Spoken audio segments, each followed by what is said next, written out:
Hello everybody and welcome to the Daily Splat. Now then, today is a brand new feature inspired by something that we spoke about in yesterday's video, or I spoke about, you didn't do any speaking as far as I could tell. Port story.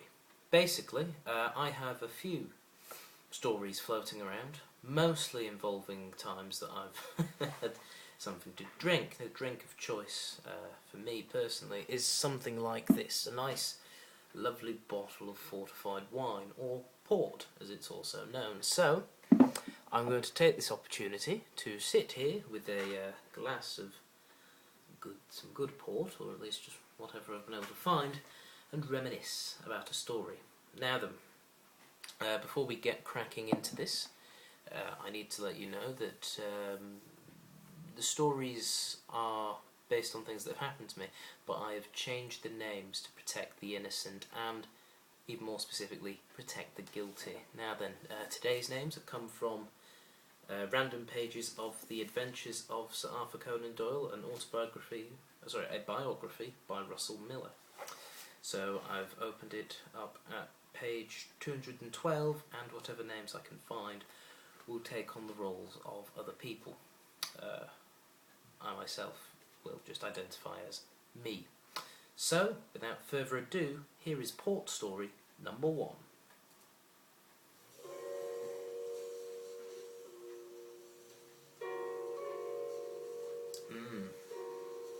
So, a few years ago, as a young man who's just moving into the world of fortified wines,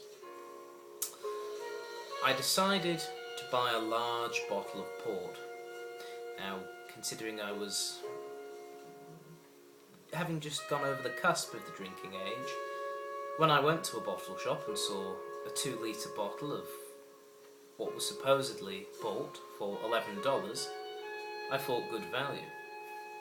I have since learned, of course, to think, oh dear, that must be terrible. It was 11. I bought it with the intention of taking to a party that's coming up in a couple of weeks, but having taken it back to my house, tasted it and realised, oh my god, that's disgusting, I proceeded to put the lid back on, and it stayed in my cupboard. I daren't bring it to the party for fear of poisoning several new friends. Anyway, the paint stripper, which had been cleverly disguised as port, sat in my cupboard for some time. Weeks, maybe months. Then a friend of mine came round, a friend named Horace. Now Horace had invited me round to his house for that evening for a fun game of playing Xbox. Halo 2, I believe, was the game that was out at the time. It was going to be a night of good gaming fun between me, Horace, and Conan. Conan will do. So, Horace came to my house. As I had the cupboard open, as I was getting out a jacket for the evening, Horace looked in and spied the foul concoction. He himself, being relatively new to the drinking age, said, bring that, we'll try some. I thought, brilliant. This is a way of getting rid of it, so I of course grabbed it and put it into Horace's car. However, I brought my own bottle of port, just to be on the safe side, because I knew if I wanted to drink port, I wasn't going to have any of that. So, the night progresses, drinks begin. Horace and Conan have a couple of beers, I join them, and then Horace says, well, let's have some of that port. I said, okay, but you need to be responsible. You see, the thing with fortified wine is it's quite strong. I suggested they get small glasses much like these and have about half glasses at each time and make it last, like this. But Horace and Conan weren't interested. Indeed, they grabbed large plastic children's sippy cups, roughly, this big and that fat. Pretty much filled them to about 3/4 filled with this foul concoction of paint stripper disguised as a fortified wine. and they sculled it. Over the period of several hours they became delusional. They began to dance, fall over, bang their heads on coffee tables, and instead of doing the reasonable thing and going, ow, they would laugh maniacally. It changed their brain chemistry, I'm sure. I carried on with my own normal port in safe rations. Horace disappears to use the loo, whilst myself and Conan continue to play Halo 2. After roughly an hour, we notice that Horace hasn't returned. Indeed, Conan remarks by saying, "Where's Horace?" I say, "Oh yeah." So I go to look for Horace.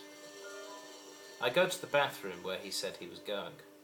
I attempted to open the door, but it was stuck. I managed to push the door enough to look inside. There, asleep with his head in a toilet bowl filled with his own sick, was Horace.